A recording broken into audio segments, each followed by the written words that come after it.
ये बताइए door film कैसे लगी आपको? जी जो हमारी जो ज़िंदगी है जितनी जितनी भागदौड़ होती है ज़िंदगी में, उसमें डोर जैसी फ़िल्म जो हमें समझने पर मजबूर करे, कुछ सोचने पर मजबूर करे, I think it's a welcome thing. हर हफ्ते ऐसा नहीं होता है कि एक ऐसी फ़िल्म आए जहाँ पे प्लॉट उतना कोई ख़ास रियल नहीं हो, लेकिन फ़िल्म रियलिस्टिक हो, हम बिलीव करना चाहें। जहाँ तक कहानी का सवाल है, the fact that there is a woman जो लीड एक्ट्रेस हैं, पनाग, उन्हें एक किसी व्यक्ति को एक अनदर वुमन को ढूंढने के लिए पूरी राजस्थान जैसी इतनी बड़ी स्टेट में जाना पड़े और अकेले उसके उसके ऊपर एंड टू फाइंड हर, और इतने कम ही समय में 2 महीने के अंदर उन्हें वो ढूंढ भी लें, तो ऑब्वियसली ऐसा तो हमारी ज़िंदगी में ऐसा होता नहीं है। लेकिन ऐसा शायद मेन स्ट्रीम फिल्म्स में होता है। लेकिन आप ऐसे इम्प्लॉजिबल प्लॉट को एक इतनी सोच समझ की फ़िल्म आप बनाएं, जहाँ आप बहुत कुछ कहना भी चाहें, जहाँ तक वुमेन्स एमेंसिपेशन की बात हो, जैसे नारियों का जैसे ट्रीटमेंट होता है उसकी बात हो, या रिलीजन के जो कुछ कुछ ऐसी बातें हों जहाँ लिबरलिज्म होती है, इस्लाम में भी लिबरलिज्म होती है, एक ऐसा मैसेज हो। ये सब को डालना एक कहानी में, और प्रीची नहीं रहना, एक एंटरटेनिंग फिल्म बनाना, जहाँ पे एक कॉमिक ट्रैक भी हो, जो श्रेयस तलपदे करते हैं, जहाँ पे एक एक जो जो एटमॉस्फेयर है वो कोई खास एकदम रोने धोने वाला नहीं हो। It is about believable characters. I think it's a huge ये अचीवमेंट। फ़िल्म भी बॉक्स ऑफिस पे वैसे ही कमाल दिखा रही है, दिखा पाएगी? जी। देखिए, जहाँ तक कमर्शियली सक्सेसफुल फ़िल्म की बात हो, आई थिंक वो डेफ़िनिशन को बदलने का समय अब आ गया है। ये कहना कि जिस फ़िल्म में 10 गाने होंगे और 4 आइटम सॉन्ग्स होंगी और शायद नेहा धूपिया होंगी तो वो फ़िल्म सक्सेसफुल हो जाएगी, आई थिंक वो भी उतनी ही फ्लॉप होती हैं जितनी कि शायद नसीरुद्दीन शाह अगर लीड एक्टर हों तो वो भी उतनी ही फ्लॉप हो सकती है। There is no judging audience test. हम सब इतने सारे लोग हैं, हम सब अलग अलग तरीके की फ़िल्मों को देखना पसंद करते हैं, एंड टू दैट एक्सटेंट ये डेफिनेटली अलग तरीके की फ़िल्म है। डेविड धवन की फ़िल्म तो नहीं है, नागेश कुकुनूर की फ़िल्म है, तो ऑब्वियसली बेवकूफ़ी वाली बातें कम होंगी, समझदार बातें ज़्यादा होंगी, एंड वो जो एक बैलेंस होती है कि आप सीरियस रहें लेकिन बोरिंग ना हो, कुछ कहना चाहें लेकिन दिमाग नहीं पकाएं किसी का। आई थिंक जो which is necessary for cinema. At the end of the day हम अपने अम्यूज़मेंट के लिए जाते हैं फिल्मों को देखने के लिए, let's not forget that.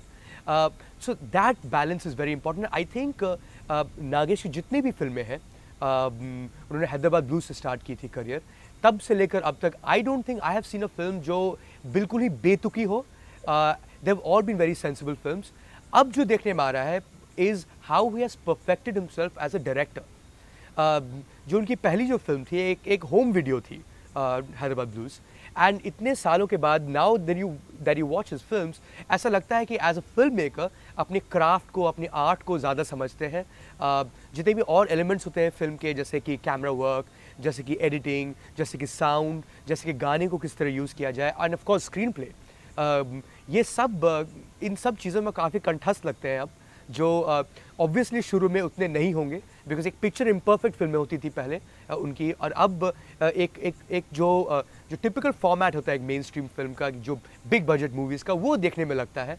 And obviously it won't be a huge budget movie, एक सुभाष घई की तो फिल्म नहीं है, लेकिन I think more power to such cinema जो कुछ कहना चाहे, जो जिस फिल्म में कोई दिल भी हो, एक इमोशंस भी हो, जज्बात हो, और एट द सेम टाइम हमें कहीं ना कहीं छुए भी और कहीं ना कहीं एंटरटेन भी करें। एक बबली इमेज है आयशा टाकिया का, लेकिन इसमें बिल्कुल ही नॉन ग्लैमरस है। क्या जी, उसमें कुछ कमाल दिखाया है?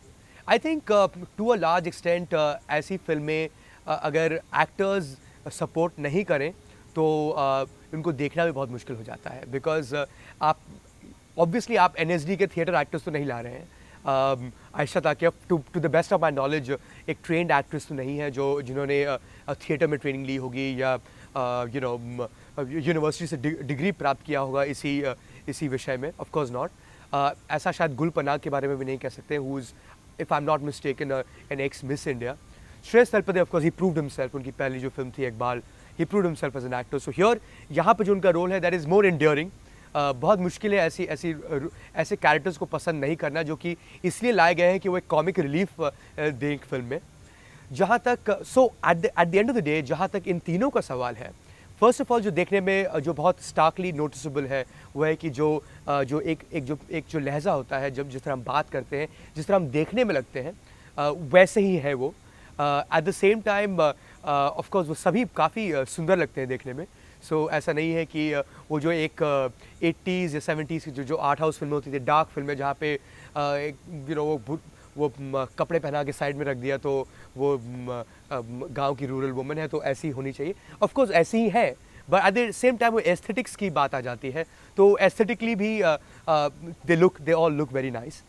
बियॉन्ड दैट, जहाँ तक एक्टिंग का सवाल है और आपका प्रश्न जिस पे था, I think this would be the most nuanced performance.